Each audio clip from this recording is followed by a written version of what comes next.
जानकी वल्लभो विजयते यन्मायावसवर्ति विश्वमखिलं ब्रह्मादिदेवासुरा यत्तत्त्वादिषेव भाति सकलं रज्जो यथा अहेयमः यत्पादप्लवमेकमेव हि भवान् बोधे स्थितिर्षावताम् वन्देऽहं तमशेषकारणपरं रामाख्यमीशं हरिं नानापुराणनिगमागमसम्मतं यत् रामायणे निगदितं क्वचिदन्यतोऽपि स्वान्तसुखाय तुलसी रघुनाथ गाथा भाषा निबन्धमतिमञ्जुलमात्।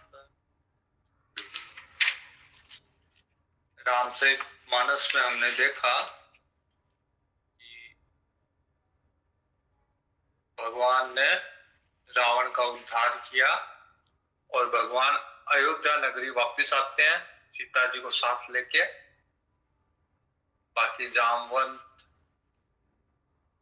अंगद जी, जामवंत जी, सुग्रीव जी, विभीषण जी सब साथ आते हैं। फिर रास्ते में सब कुछ दिखाते भगवान प्रयागराज उतर जाते हैं और पहले हनुमान जी जाके बता के आते हैं कि प्रभु आ रहे हैं।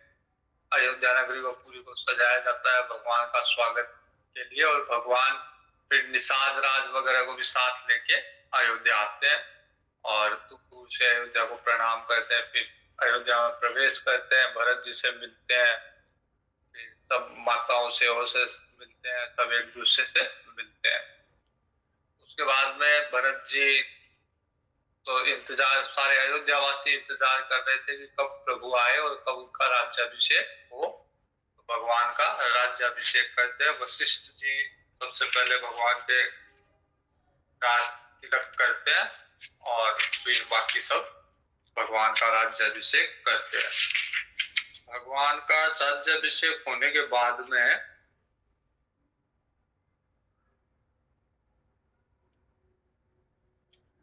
सारे देवता गण आते हैं, भगवान की स्तुति करते हैं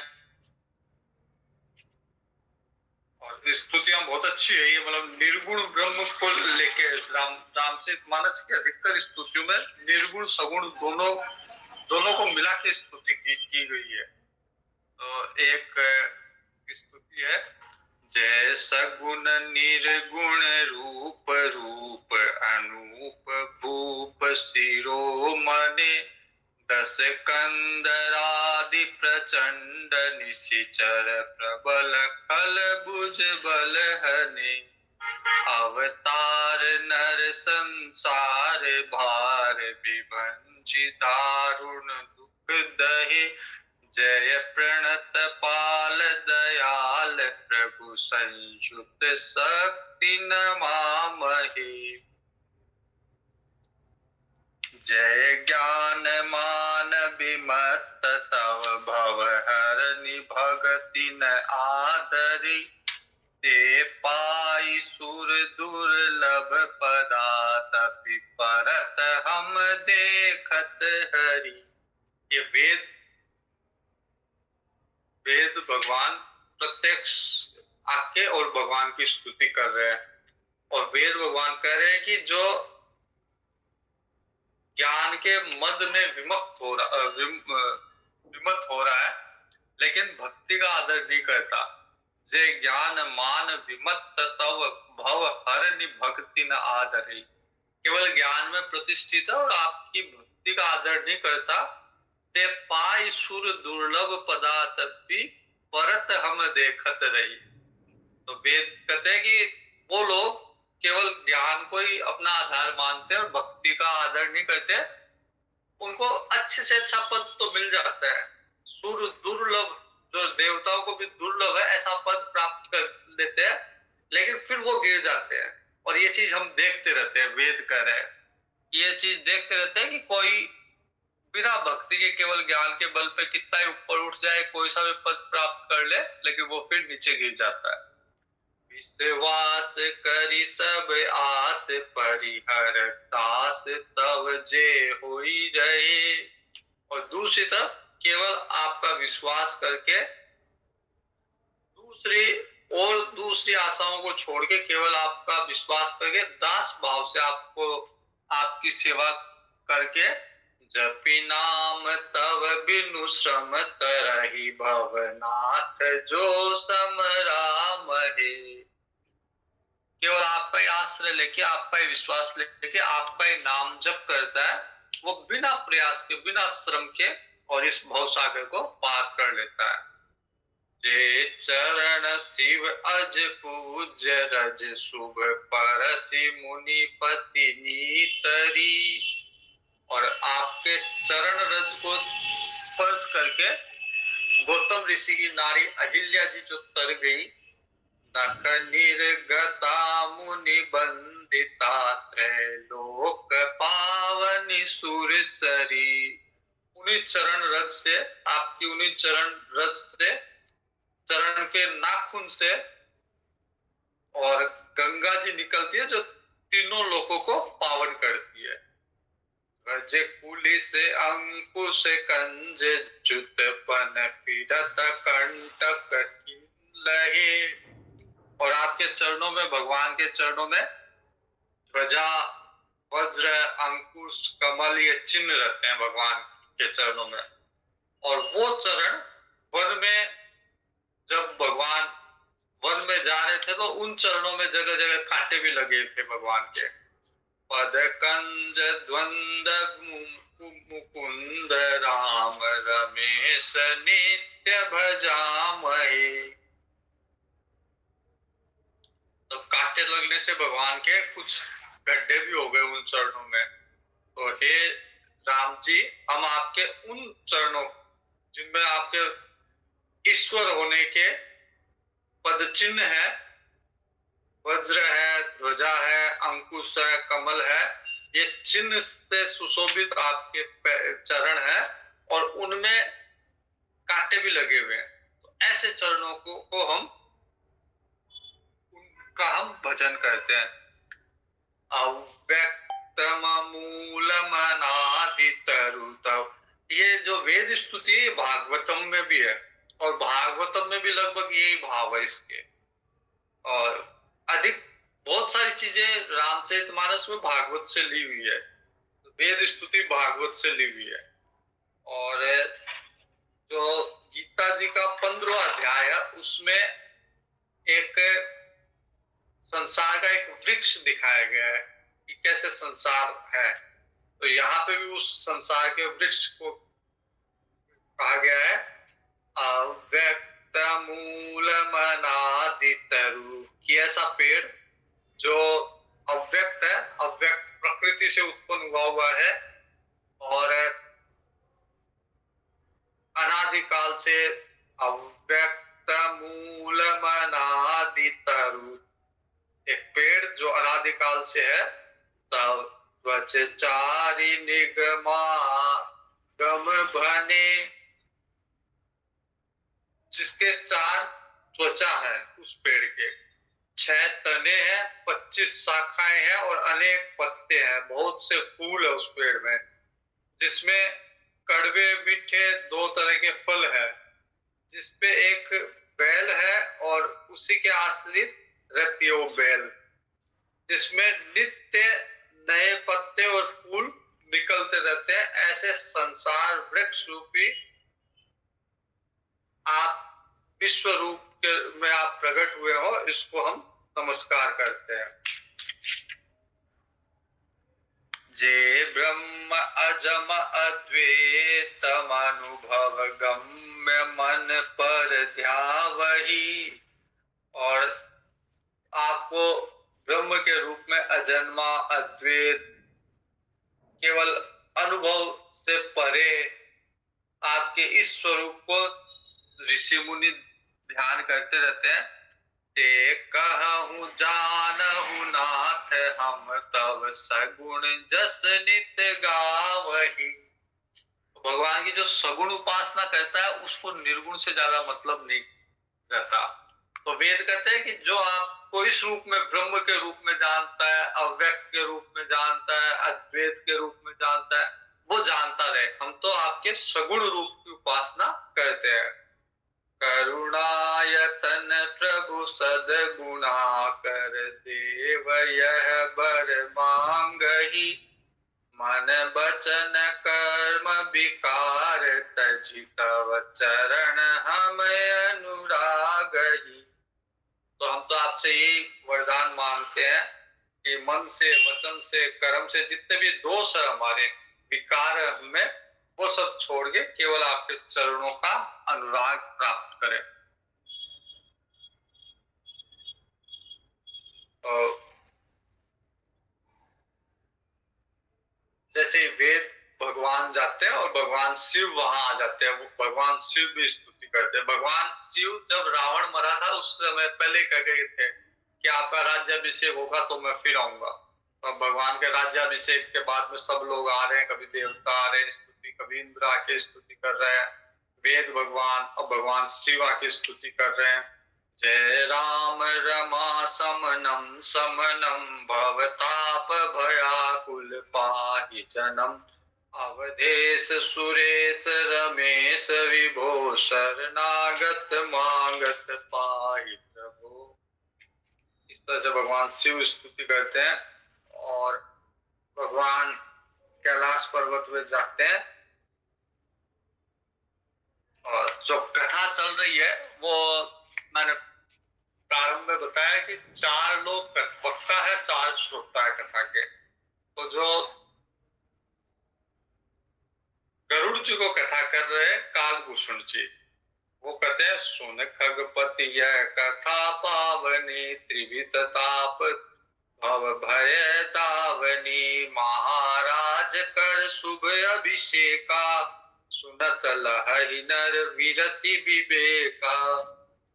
जो भगवान राम का राज्याभिषेक की कथा सुनेगा उसको विरक्ति भी मिलेगी, विवेक भी मिलेगा, विवेक वैराग्य प्राप्त होगा। और कोई सकाम भाव से अगर सुनता है, जे सकाम नर सुनहि जे गावहि, सुख संपत्ति नाना विधि पावहि, उनको उनकी इच्छा के अनुसार सुख संपत्ति प्राप्त होती है। सुर दुर्लभ सुख करी जग माही, अंत काल रघुपति पुर जाही। तो जो सकाम भाव से भगवान की ये कथा सुनेगा, भगवान के राज्याभिषेक की, तो वो इस पृथ्वी पे सुर दुर्लभ सुख प्राप्त करेगा। जो देवताओं को भी दुर्लभ सुख है उसको प्राप्त करके और फिर अंत काल में भगवान के लोक में चला जाएगा। और कोई विरक्त भाव से सुनता है, सुनहि विमुक्त विरत अरु विषयी, लहहि भगति गति संपत नहीं। विरक्त वाला भक्ति को प्राप्त करेगा, गति अच्छी गति को प्राप्त करेगा और विषय जो है वो संपत्ति प्राप्त करेगा। तो गरुड़ जी कालभूषण जी कहते हैं कि मैंने ये कथा कही है, स्वमति विलास त्रास दुख हरनी। मैंने अपनी बुद्धि के अनुसार राम जी की कथा का वर्णन किया है, जो संसार के दुख को हरने वाली कथा है। विरति विवेक भगति दृढ़ करनी। और इस कथा से क्या होता है, ज्ञान वैराग्य भक्ति विवेक ये सब दृढ़ होते हैं। मोह नदी कम सुंदर तरनी। और ये कथा क्या है, मोह रूपी नदी को पार करने के लिए एक नौका की तरह है। जितनव मंगल कौशल पूरी, हर्षित रही लोग सब पूरी। भगवान के राज्य में सब लोग सुखी है। अवधपुरी में ब्रह्मानंद मकन कपी, सबके प्रभु पद प्रीति, जात न जाने दिवस दिन गए मास 60। तो जो वानर लोग आए हुए थे भगवान के साथ, जो थे हनुमान जी, अंगद जी और अन्य वानर सेना सुग्रीवादी, वो उतने मगन हो गए अयोध्या में आके कि 6 माह कब बीत गए उनको पता ही नहीं चला। उनको लगा ही नहीं कि 6 माह बीत गए। सब भगवान के आसपास रहते, भगवान के। अच्छा, पहले प्रसंग आया था, अपन पढ़ा नहीं वो प्रसंग। भगवान जब अयोध्या में इनको लाते हैं सारी वानर सेना को, तो उनको मनुष्य बना देते हैं, मतलब उनको अच्छे अच्छे उनको पोशाक पहनाते हैं, उनको अच्छे कपड़े, अच्छे जेवर वगैरह, सब आभूषण वगैरह पहना देते हैं और उनको मनुष्य की तरह वो बना देते हैं। अब भगवान उनको कह रहे हैं कि भाई बहुत दिन हो गए, अब अपने अपने घर जाओ, जहां जो काम कर रहे थे। सुग्रीव राज्य संभाल रहा था किष्किंधा का, विभीषण लंका का राजा हो गया, तो भगवान कहते हैं कि अब अपना अपना राज्य संभालो, अपना अपना जो काम कर रहे थे वो करो जाके। अब ग्रह जाहु सखा सब, भजहु मोहि दृढ़ नेम। अपना अपने घर जाके मेरा भजन करो, सदा सर्वगत सर्वहित, जान करहु अति प्रेम। तो मैं तो सब जगह हूं, भगवान कहते हैं मैं, मुझे सर्वगत सर्वहित, समझो कि मैं सबका हित करता हूँ और सब जगह विद्यमान हूँ, इसलिए मेरे पास ही रह के भजन होगा ऐसा नहीं है। अपने पास, अपने घर जाके अपना जो कर्तव्य कर रहे थे उसको करते हुए मेरा भजन करो। लेकिन ये बात अच्छी नहीं लगी किसी को, और सबको लगा कि भगवान से दूर होने का जो कष्ट है उसको कैसे सहन करेंगे। धीरे धीरे भगवान अलग अलग को अलग अलग तरीके से समझा के भगवान उनको विदा करते हैं।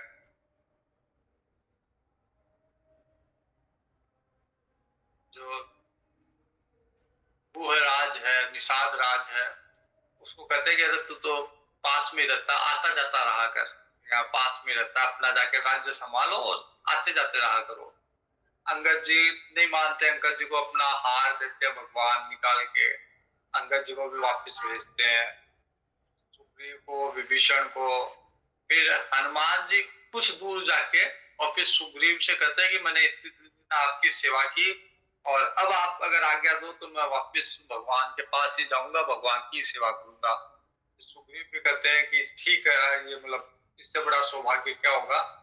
अंगद जी कहते हैं कि मेरा भी थोड़ा सा भगवान को ध्यान कराते रहना, और हनुमान जी वापस लौट आए और वापस बाकी सब अपने अपने स्थान पे चले गए। अंगद जी कहते हैं कि पहले, अंगद जी जाने के पहले कह रहे हैं कि मुझे छोटी मोटा कोई सा भी कोई झाड़ू का भी काम हो तो वो ही दे दो, कम से कम मैं आपके पास बना रहूंगा।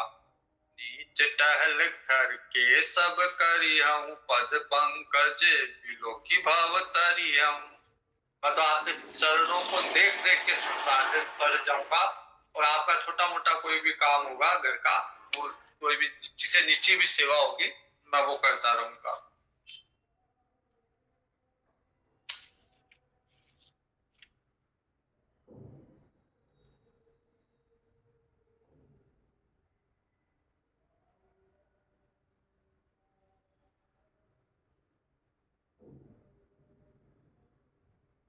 तो सब विदा हो गए।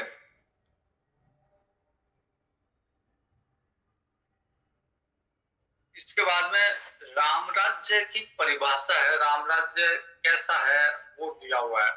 तो राम राज्य के अंदर देहिक देविक भौतिक तापा, राम राज नहीं काहू ही व्यापा। राम राज्य में किसी को कोई तरह का न देहिक ताप था न देविक ताप था। देविक ताप मतलब जो अनावृष्टि या कभी बाढ़ आ रही है, कभी सूखा पड़ रहा है, कभी ओले पड़ रहे हैं, इस तरह का कुछ नहीं होता था। दैहिक ताप किसी को बीमारी, किसी को बुढ़ापा, ये सब कुछ नहीं था। किसी को शारीरिक कष्ट नहीं था। भौतिक ताप कि किसी को गरीबी है, कोई चीज का अभाव है, ये सब कुछ नहीं था राम राज्य में। सब कर सब नर कर ही परस्पर प्रीति। राम राज्य में सब आपस में प्रेम करते थे। चल ही स्वधर्म निरत श्रुति नीति। अपने अपने धर्म का पालन करते थे, जैसा श्रुति ने, जैसा वेद शास्त्र ने बता रखा, बस अपने अपने धर्म का पालन करते थे और सब प्रेम से रहते थे। चारिहु चरण धर्म जग माही, पूरी राह सपने हुआ घनाई। धर्म के चारों चरण सत्य, सोच, दया, दान सब थे वहां पे। और सपने में भी कोई पाप नहीं करता था। राम राज्य का लंबा विस्तार दिया गया है। तो राम राज्य में मूल रूप से भौतिक उन्नति भी थी, सब संपन्न थे, इतने संपन्न थे कि बाजार वाले मूल्य ही नहीं लेते थे किसी चीज का। बाजार में जो व्यापारी थे वो उनसे इतना उनके पास सामान रहता था, कोई भी चाहता था कुछ भी सामान ले आओ, कोई मूल्य नहीं लेता था। और बाकी जो कल्पना हो सकती है एक राज्य की, उसमें सुंदर सुंदर पुष्प वाटिकाएं, सुंदर सड़कें, सुंदर महल, सुंदर घोड़ा बावड़ी, जो भी हो सकता है, वो पूरा शहर का पूरा इंफ्रास्ट्रक्चर वो बहुत उन्नत किस्म का था। तो भौतिक उन्नति भी थी और अध्यात्मिक उन्नति भी थी।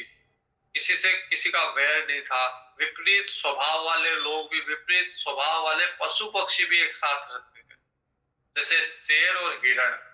इन विपरीत स्वभाव है, एक हिंसक है, एक शांत है, लेकिन वो लोग भी साथ रहते थे राम राज्य में। किसी में भेद नहीं था समाज में। ये कहा गया है कि भेद के नाम पे, केवल दंड के नाम पे, तो केवल जो आदमी के हाथ में डंडा है वो ही था। और भेद के नाम पे केवल सारे गामा पादा निशा, इन स्वरों का जो भेद है, कोई ऊपर गाया जाता है कोई नीचे, बस इतना ही था। बाकी लोगों में भेद नहीं था। एक ही राम राज्य में राजघाट पे, एक ही घाट पे सब वर्णों के लोग एक साथ स्नान करते थे। कहीं वर्ण व्यवस्था, कहीं भेद नहीं था। सब उदार, सब परोपकारी, सब देवताओं के, विप्रों के, साधुओं के सेवक, सब एक नारी व्रतधारी। कोई अपनी नारी को छोड़ के किसी की तरफ कोई दृष्टि डालता ही नहीं था।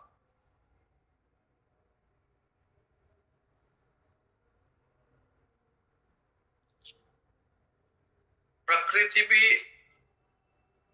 जितनी आवश्यकता उतना अपने आप देती थी। बिना मौसम के भी हर तरह के फल फूल प्रकृति अपने वृक्षों के द्वारा देती थी। सागर भी बिन मांगे निकाल निकाल के अपने में से लाला के रस में डाल देता था।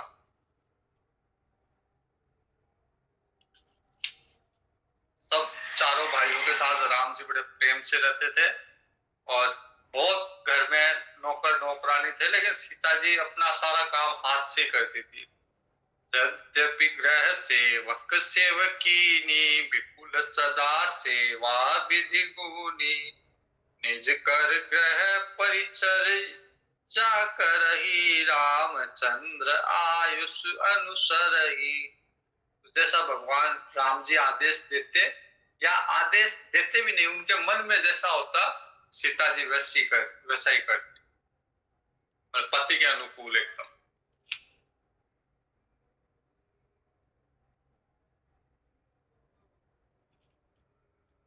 चारों भाइयों में भी बहुत प्रीति।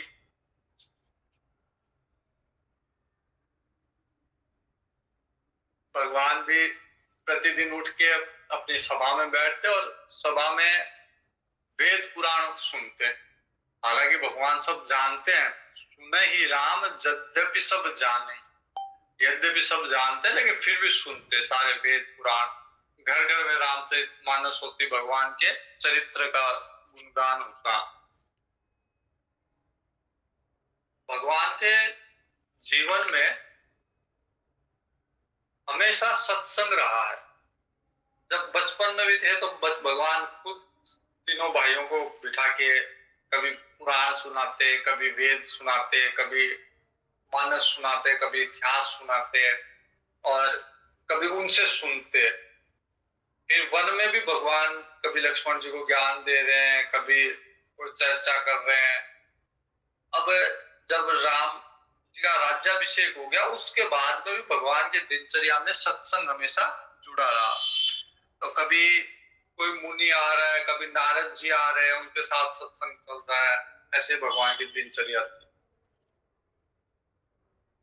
दिन प्रतिदिन अयोध्या में कोई ना कोई संत आता ही रहता था।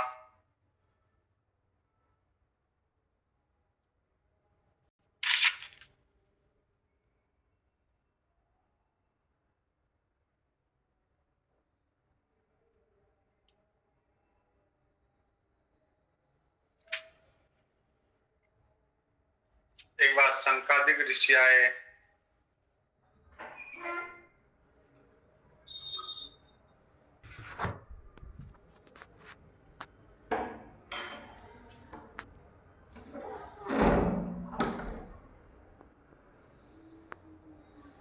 जब ते राम प्रताप खगेसा, उदित भयउ अति प्रबल दिनेशा। जब से राम जी का प्रभाव उदय हुआ है, राम जी का राज्य स्थापित हुआ है, वहां पे पूरी प्रकाश रहे तिहु लोका, बहुतन सुख बहुतन मन शोका। राम जी के राज्य में बहुत सारे लोग सुखी थे, बहुत सारे लोग दुखी थे। अब सुखी कौन थे?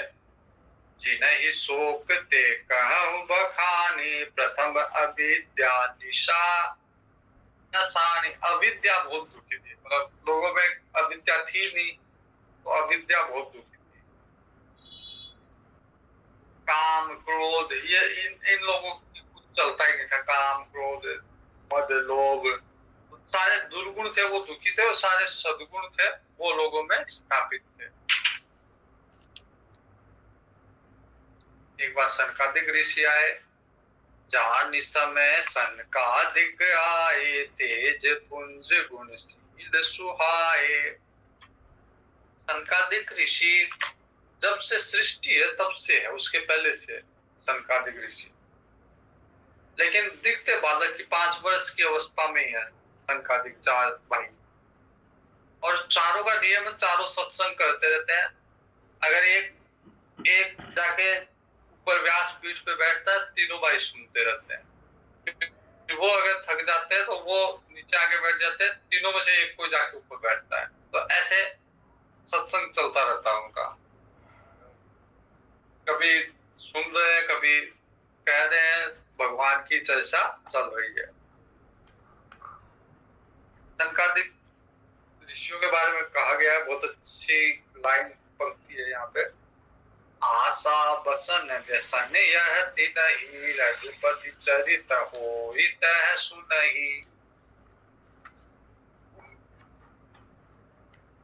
सनकादिक ऋषियों के जो वस्त्र है वो दिशाएं है, मतलब दिगंबर रहते हैं, कोई वस्त्र धारण नहीं करते। और उनको एक ही नशा है सनकादिक ऋषियों को, व्यसन यह तिनहि, उनको नशा है। क्या नशा है? रघुपति चरित होई तह सुनहि, भगवान का चरित्र जहाँ गुणगान हो रहा वहां जाके सुनते हैं, यही नशा है।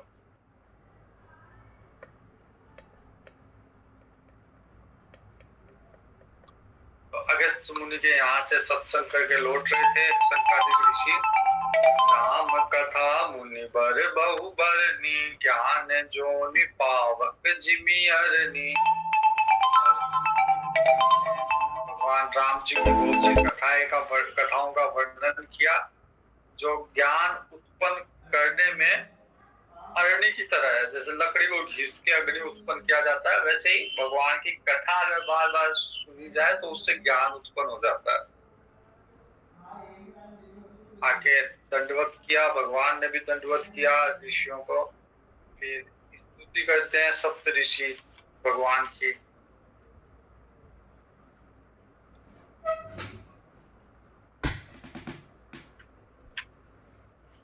सनकादिक ऋषि भगवान की स्तुति कर रहे हैं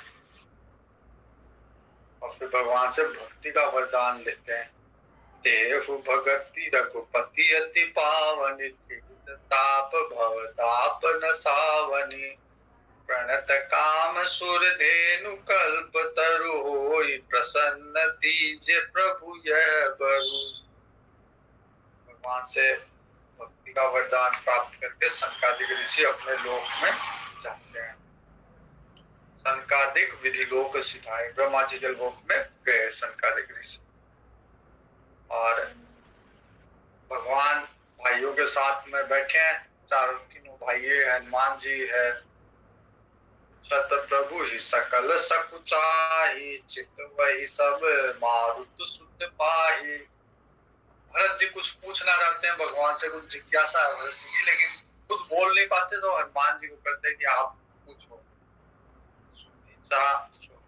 ही प्रभु सुख के मुख के बानी, जो सुनी सकल भ्रम हानि। और हनुमान जी कहते हैं कि भगवान भरत जी कुछ सत्संग के बारे में कुछ अपनी जिज्ञासा व्यक्त करना चाहते हैं।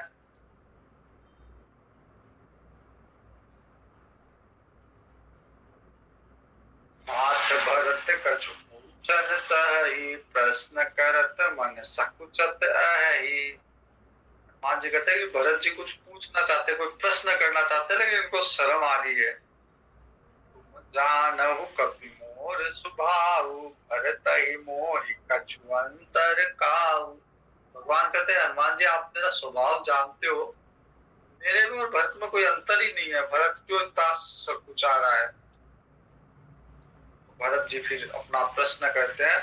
नाथ नाथ न मोहि संदेह कछु, सपने शोक न मोह, केवल कृपा तुम्हारी, कृपानंद संदोह है। भरत जी कहते हैं कि मेरे को कोई मोह शोक सपने में भी नहीं है, कोई संदेह मोह शोक ये सब तो सपने में भी नहीं है, लेकिन फिर भी एक चीज की इच्छा है कि मैं संतों की महिमा सुनना चाहता हूँ आपसे। संतन के महिमा रघुराही, बहुविधि वेद पुराण गाई। जो वेद पुराणों में संतों की महिमा वो आपके श्रीमुख से सुनना चाहता हूँ। रामचरितमानस में 4-5 जगह में संतों का वर्णन है। तुलसीदास जी करते हैं, फिर मंगलाचरण में भी संतों का वर्णन है, फिर भरत जी अभी पूछ रहे हैं, एक बार नारद जी भी पूछते हैं बीच में, और लास्ट में काकभूषण जी गरुड़ जी भी पूछेंगे। तो संतों का 4 बार वर्णन स्पेशली संतों की महिमा का है।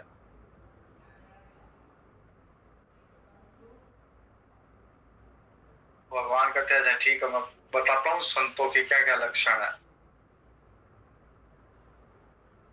संतन असंतन के असि करनी, जिमि कुठार चंदन आचरणी। भगवान कहते हैं चंदन और कुल्हाड़ी यही अंतर है संत और असंत में।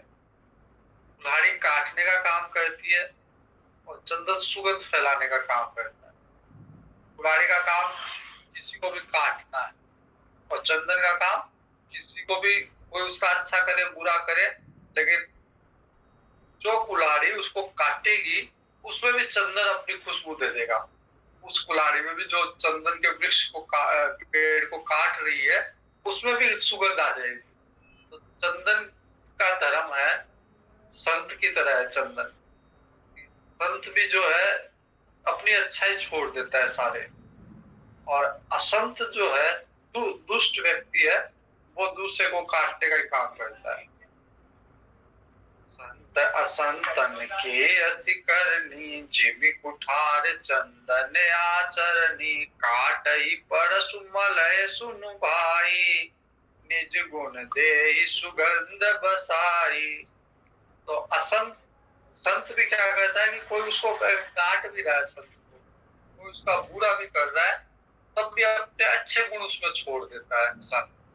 ताते सुरसी सन चढ़त, इसका इसका परिणाम ये होता है कि चंदन अपनी सुगंध फैलाता है, इसलिए वो अच्छाई का काम करता है, इसलिए वो भगवान के सर पे चढ़ता है। भगवान के भी मस्तक पे चंदन लगाया जाता है। ताते सुरसी सन चढ़त, जग बल्लभ श्रीखंड। और लोगों को अच्छा लगता है चंदन। और दूसरी तरफ जो कुल्हाड़ी काटने का काम कर रही है उसको दंड मिलता है, उसको आग में तपाया जाता है, लोहे से हथौड़े से पीटा जाता है उसको। अनलता ही लूटत घनई, परशु बदरिया दंड। भगवान के पास पहुंचते हैं संत लोग चंदन के रूप में, और दुष्ट लोग जो है वो नरक में जाके उनको तरह तरह की यातना से उनकी पिटाई की जाती है। जैसे कुल्हाड़ी को अग्नि में जला के लोहे हथौड़े से पीटा जाता है।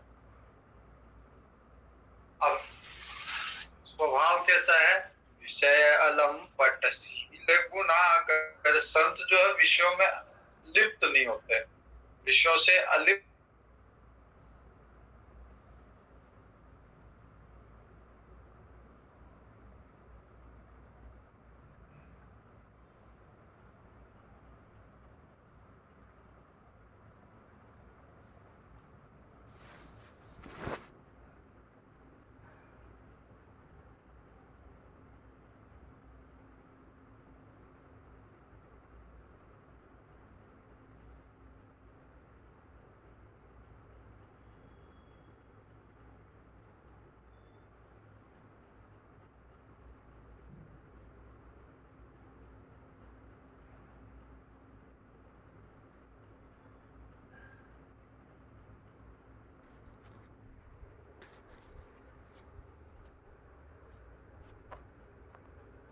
हेलो हेलो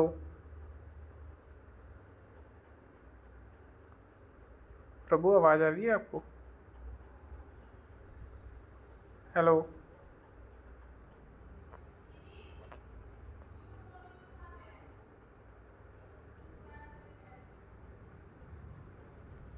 ऋषभ प्रभु, आवाज़ आ रही है आपको?